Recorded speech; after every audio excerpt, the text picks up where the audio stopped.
Hey everyone, so if you're anything like me, you have a character that you're not very fond of playing. So for me, that's my Titan. I don't think it's bad or anything, I just play it way less so I don't have any builds set up. And so if I'm trying to do these like generate orb bounties, I can definitely do it more efficiently on like my Hunter that already has really good orb generation builds created that I'm more familiar with. And so this is how you can do the entire event for all three of your characters on a single character, and it's pretty simple. So once you get your armor set, so you can see I have this, don't pick that up, I have the entire armor set but not the glows unlocked on my Hunter, right? What that means is I will still get alloys from the bounties as I complete them, but it will add the weapon and the armor as well. And so not only do I want to get the glows for all three of my characters, I want to farm as many double perk weapons and weapons as possible because something new and compass rows are pretty goated and I want good rolls for them. So you want to get into this in-between stage where you have completed the entire armor set just by running, Bonfire Bash, or it doesn't really take that long, to be honest. And we'll talk about what bounties you should do here in a second. But complete the entire armor set, but don't do the glows. Why would you not do the glows? It is because as soon as you complete a character by earning and redeeming all of the glows for your Solstice armor, the bounties actually stop dropping alloys. So my Warlock was the first character I did, and if I head over to a bounty here, you can see it still does the weapon, it still does the armor, it still does the world drop from the Solstice package, but there are no alloy rewards. And if I were to complete one of these, it wouldn't give me any alloys, which means if I want to farm on my Warlock, I will literally only be getting weapons and armor from doing that.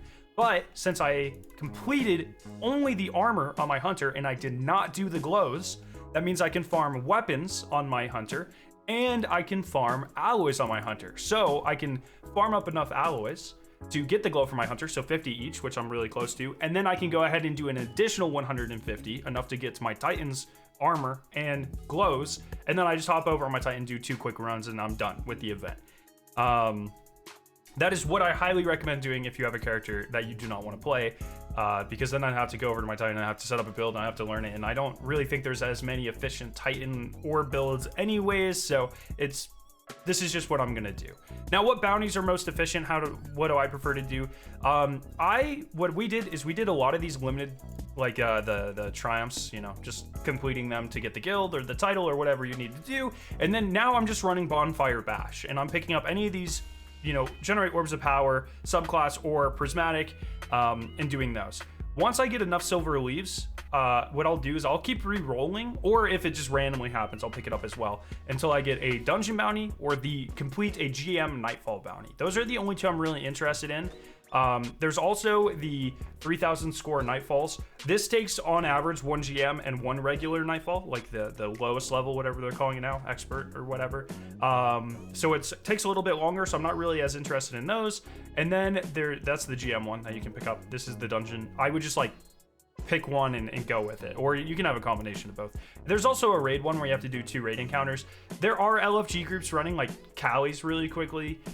You can do that. I just didn't want to deal with the hassle of getting people together. So 3 dungeon encounters takes like 5-10 minutes max, if you can find someone farming the first encounter of warlords, or doing Karu. If you can get one of those checkpoints, you can do it that duo very quickly even. GM Nightfall takes like 10-15 minutes, not bad at all. So those are definitely the 2 fastest ones. So complete these, or the generate orbs of power ones with or prismatic as many times as you can in Bonfire Bash. So you're farming these weapons, you're getting silver leaves. Once you have a ton, re-roll until you get a bunch of the dungeon ones, complete 3 dungeons, and then bam, you're pretty much done on that character. Do not complete the glows and get enough alloys for all of your characters on your single character before you complete the glows. That is going to be, in my opinion, the best way to complete this event and farm weapons at the same time. If you have any questions, let me know. Have a great day.